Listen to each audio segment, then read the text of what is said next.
যুক্তরাষ্ট্র president Donald Trump যেন পাগলা ঘোড়া। দ্বিতীয় দফায় বিশ্ব মোড়লের শাসনভার নিয়েছেন, 1 মাসও হয়নি, কিন্তু একের পর এক উদ্ভট পরিকল্পনা করে চলছেন। ফিলিস্তিনের অবরুদ্ধ গাজার নিয়ন্ত্রণ নেয়ার বিস্ময়কর পরিকল্পনার কথা পুনর্ব্যক্ত করলেন মার্কিন প্রেসিডেন্ট ডোনাল্ড ট্রাম্প। স্থানীয় সময় রোববার নিউ অরলিন্সে যাওয়ার পথে এয়ারফোর্স ওয়ানে সাংবাদিকদের ট্রাম্প একথা বলেন। গাজাকে একটি বড় রিয়েল এস্টেট সাইট হিসেবে বিবেচনা করা উচিত বলে মন্তব্য করেন তিনি। বলেন, গাজা পুনর্নির্মাণের জন্য কিছু অংশের দায়িত্ব মধ্যপ্রাচ্যের অন্যান্য দেশকেও দিতে পারেন। গাজার পরিবর্তে গালফ অব আমেরিকা লেখা নতুন ম্যাপও দেখান ট্রাম্প।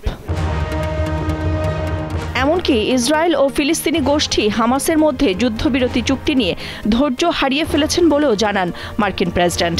বলেন, সপ্তাহ জুড়ে হামাসের ইসরায়েলি জিম্মিদের মুক্তির ছবি দেখার পর তার মনে হয়েছে আটককৃতদের খাবারের কষ্ট দেয়া হয়েছে। মুক্তি পাওয়া ইসরায়েলি জিম্মিদের হোলোকাস্ট থেকে বেঁচে যাওয়ার সঙ্গে তুলনা করেন ট্রাম্প।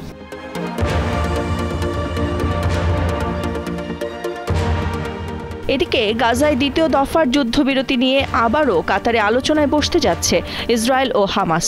তবে নেতানিয়াহুর কার্যালয়ের একটি সূত্র জানিয়েছে, এই মুহূর্তে ইসরায়েলি প্রতিনিধি দল কেবল প্রযুক্তিগত বিষয় নিয়েই আলোচনা করবে। যুদ্ধ পরবর্তী গাজার প্রশাসন সহ বৃহত্তর বিষয়গুলো নিয়ে আলোচনা করার কথা নয়।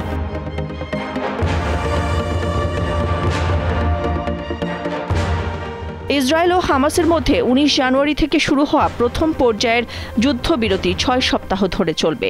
এই চুক্তি অনুযায়ী হামাস 33 জন ইসরায়েলি জিম্মিকে মুক্তি দেবে, বিনিময়ে ইসরায়েলের প্রায় 2000 ফিলিস্তিনি বন্দীকে মুক্তি দেওয়ার কথা।